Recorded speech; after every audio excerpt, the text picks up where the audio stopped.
My name is Emily, and this is the story of how I built a clinic from scratch, with my bare hands, sleepless nights, and endless sacrifices, only for my own family to swoop in and demand ownership without ever paying a single dime.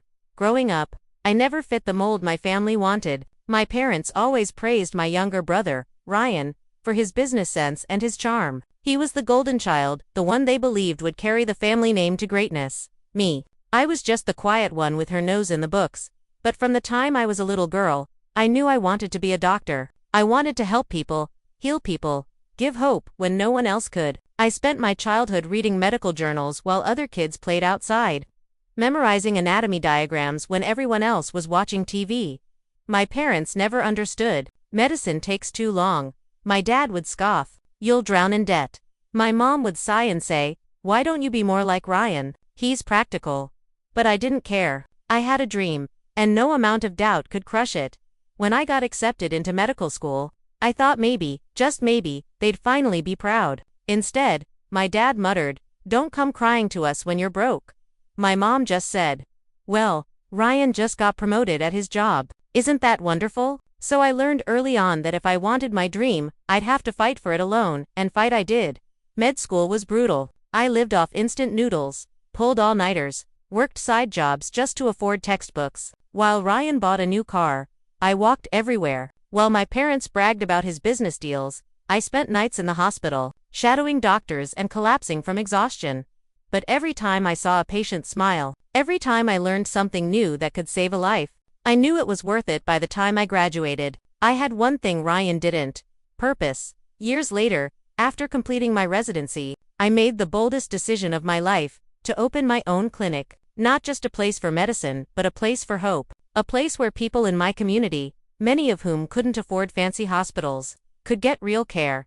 I scraped together everything I had. I drained my savings, took out loans, begged banks for credit. I bought a small, crumbling building and spent every waking moment fixing it up. I painted walls, assembled furniture, even scrubbed floors myself. There were nights I slept in that clinic, curled up on a cot in the back, because I couldn't afford to go home. Nights when I wondered if I had made a terrible mistake. Nights when I whispered to myself, "Emily, keep going. Don't give up. You're building something bigger than yourself." My parents didn't help. My brother didn't even visit. When I told them about the clinic, my dad rolled his eyes. "Why not just get a stable hospital job?" Ryan laughed. "You'll crash and burn, sis. That's how these little clinics go." But I didn't crash. And I didn't burn. I built brick by brick, patient by patient, sleepless night by sleepless night. And slowly, I began to see the spark of what my dream could become. What I didn't know then was that the very family who doubted me, who never lifted a finger to help me build, would come crawling back, demanding a share of my success. When I opened the clinic's doors for the very first time, I stood in the empty waiting room with my heart pounding. The walls were freshly painted, the chairs mismatched but clean, and the little reception desk I had built from scratch stood proudly at the front. It wasn't fancy, but it was mine. I'll never forget my first patient. An older woman walked in, clutching her stomach and wincing in pain. She looked nervous, as if she expected me to turn her away. But when I welcomed her with a smile and said, "You're in the right place," her eyes filled with relief. That day, I treated her, gave her the medicine she needed, and charged her less than half of what the hospital across town would have demanded. When she left, she hugged me and whispered, "God bless you, doctor." I sat alone in the clinic after she left, tears streaming down my face. That moment reminded me why I had sacrificed so much. I wasn't just building a business, I was building hope. But the reality was harsh. For weeks, patients came in slowly, and money trickled in even slower. Some days, I barely had enough to cover electricity. I cut back on everything: food, clothes, even heating in the winter. I spent nights sleeping in the office, wrapped in blankets, my body aching from exhaustion. Still, I refused to give up. I knocked on doors, handing out flyers. I spoke at community events, offering free health checks to show people I cared. Slowly, word spread. More patients trickled in, then more, until one day I walked into the waiting room and found it full. I had to blink back tears. My parents didn't notice. My brother certainly didn't. When I told them the clinic was growing, my dad waved it off. "Don't get ahead of yourself. These things never last." Ryan smirked. "Cute, but call me when you're making real money." I let their words roll off my back. I had no time for doubt. As months passed, I expanded services. I brought in a nurse part-time, then a receptionist. I invested every penny back into the clinic, refusing to take more than a modest salary for myself. I ate ramen noodles while the clinic got new equipment. I wore the same shoes for 3 years so I could buy an ultrasound machine. And it worked. Patients began choosing my clinic over the big hospital. They said I listened.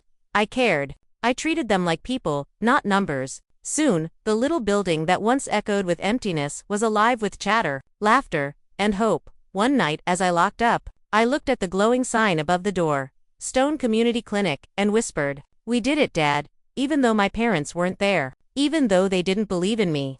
I wanted to dedicate that moment to the man who first told me dreams mattered, but as the clinic grew, so did whispers from my family. Ryan called one evening, out of the blue. "Hey sis, heard the clinic's doing well. Congrats." His tone was smooth, too smooth. "You know, maybe we should talk about how I can help manage things. You know, business strategy and all that." I froze. Ryan had never shown interest before. Now, suddenly, he wanted it. I forced a polite smile through the phone. "Thanks, Ryan, but I've got it under control." He chuckled. "Come on, Em, don't be stubborn. Family should benefit from family. Don't forget where you came from." His words stuck with me, not because he was right, but because I knew what he meant. He wanted a piece of something he never built. And deep down, I had a sinking feeling this was only the beginning. The clinic wasn't just surviving anymore, it was thriving. Patients filled the waiting room every day, and word spread far beyond my little neighborhood. Local news stations featured us in stories about affordable healthcare. Community leaders shook my hand and thanked me for bringing hope back to an area long neglected. Even doctors from nearby hospitals began referring patients who couldn't afford their outrageous prices. For the first time in years, I wasn't drowning in bills. I was paying down loans, investing in new equipment, and even hiring more staff. My little dream had grown into a full-fledged operation, and people noticed, including my family. It started with small comments. My mom would call and say, "Emily, I'm so proud of what you've done. Of course, we always knew you'd make it." That stung, because it wasn't true. They hadn't believed in me for a second. Then Ryan showed up one Saturday morning, striding into the clinic like he owned the place. He wore an expensive suit and carried himself with the smug confidence of a man who thought the world was his. My staff looked at him curiously as he shook hands, smiled at patients, and called himself Dr. Stone's brother. When we finally had a moment alone, he leaned against the reception desk and said, "Impressive, sis, really impressive. You've built something valuable here." I crossed my arms. "Thanks, but I did it without you." He ignored the jab, smirking. "Look, I've been thinking, a place like this, it needs structure, management, someone who knows business, and who better than family? We should formalize this, you and me partners." My stomach turned. "Partners? Ryan, you've never worked a single day here. You didn't invest a dime." He shrugged, as if that didn't matter. "It's still family. What's yours is ours. That's how it works." I stared at him, stunned. What's yours is ours. That single phrase told me everything I needed to know. Ryan didn't see my sacrifices, my sleepless nights, my blood and sweat. He saw money, and he wanted it.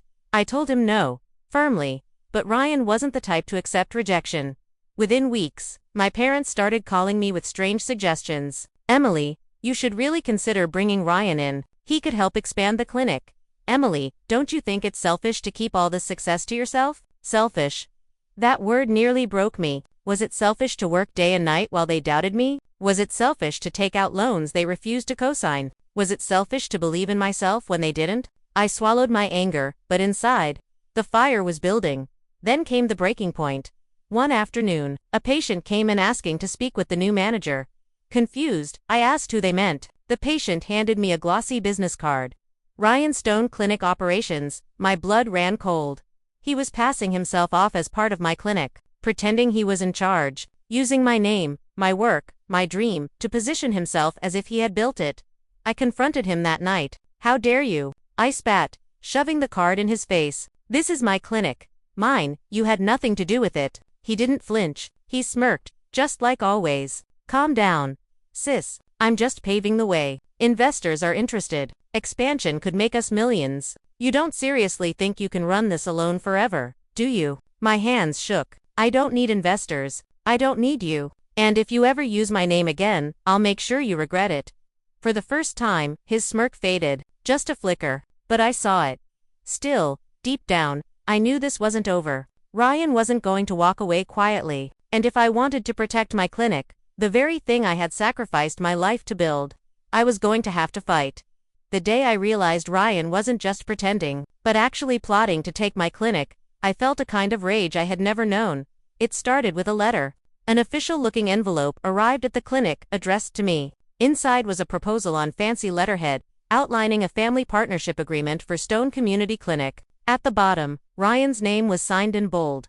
He wanted 50% ownership. I laughed out loud. But it wasn't out of humor, it was disbelief. Fury. How dare he? How dare my brother, who hadn't paid a dime, who hadn't worked a single shift, demand half of the clinic I bled for? I crumpled the letter and tossed it in the trash. But 2 weeks later, another letter came. This one from a lawyer. Ryan had retained legal counsel to formalize his rightful stake in my clinic. My heart nearly stopped. He wasn't playing games anymore. He was trying to steal what I had built through paperwork, manipulation, and lies. That night, I sat in my office long after closing, surrounded by stacks of receipts, contracts, and loan agreements. Tears burned my eyes, but underneath them was fire. He thought he could erase me, but he had no idea what I had prepared. I gathered everything, every bill I had paid from my own account, every bank loan in my name, every renovation invoice I had signed. My clinic wasn't just built with sweat and sacrifice, it was built on proof, paper trails, hard evidence, and none of it had Ryan's name anywhere. The next time his lawyer contacted me, I didn't cry, I didn't panic. I responded with my own attorney and a thick binder of documents. The message was simple: Ryan had no claim.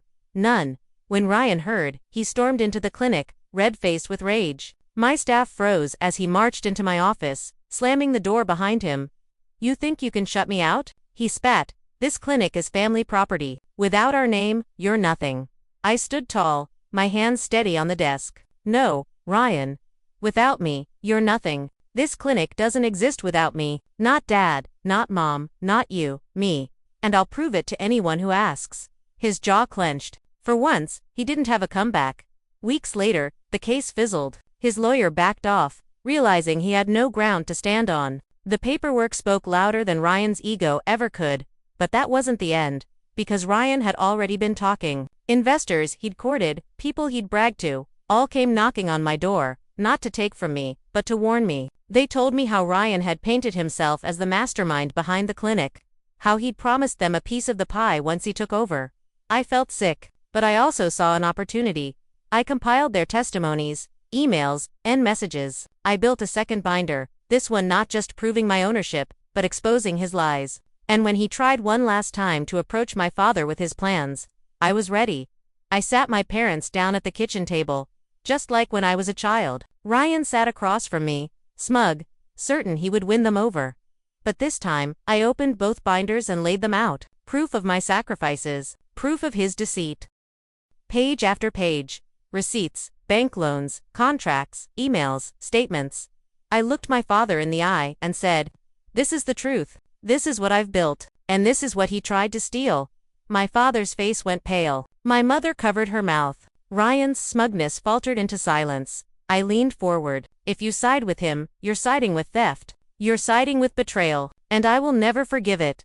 The room was heavy with silence, and then, slowly, my father nodded. "Emily, you're right. The clinic is yours. You're the one who built it, and no one can take that from you." Ryan exploded, shouting, throwing accusations, but it was too late. The truth was out, and for the first time, I wasn't the quiet sister, the underestimated daughter. I was the one in control.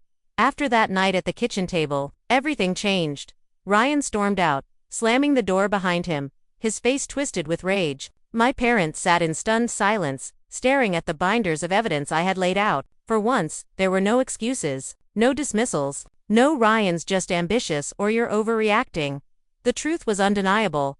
I left their house with my head held high. For the first time in my life, I didn't feel like the overlooked daughter, the one in Ryan's shadow. I felt like someone who had fought for herself and won. The clinic kept growing. Word spread even further after Ryan's schemes collapsed. People admired the fact that I had not only built something from scratch, but also defended it against betrayal from within my own family. Patients trusted me even more. Staff looked at me with respect. The community stood behind me. As for Ryan, his reputation took a hit. Those investors he had courted wanted nothing to do with him once they saw the receipts. Slowly, his smug calls and fake business deals faded into silence. My parents tried to mend things, calling me more often, praising the clinic they had once dismissed. I listened, but I never forgot. Forgiveness is complicated. Maybe one day I'll forgive them for siding with him for so long, but I'll never forget that when I needed support the most, they weren't there. And you know what? That's okay, because I don't need them. The day I walked into my clinic and saw the waiting room packed, patients smiling, nurses bustling, children laughing in the corner, I realized I had everything I needed. I had built this, not Ryan, not my parents. Me. My clinic wasn't just a building. It was proof. Proof that I was stronger than their doubt. Proof that I could turn sacrifice into success. Proof that no one, not even family, could take away what I earned. So, if you're hearing this, if you've ever been overlooked, underestimated, or betrayed by the very people who should have lifted you up, let me tell you something. You are not powerless. You don't need their approval. You don't need their permission. You don't need their investment. You can build, you can fight, you can win. I started a clinic on my own. My family tried to take it without paying a dime. But in the end, the only thing they got was the truth.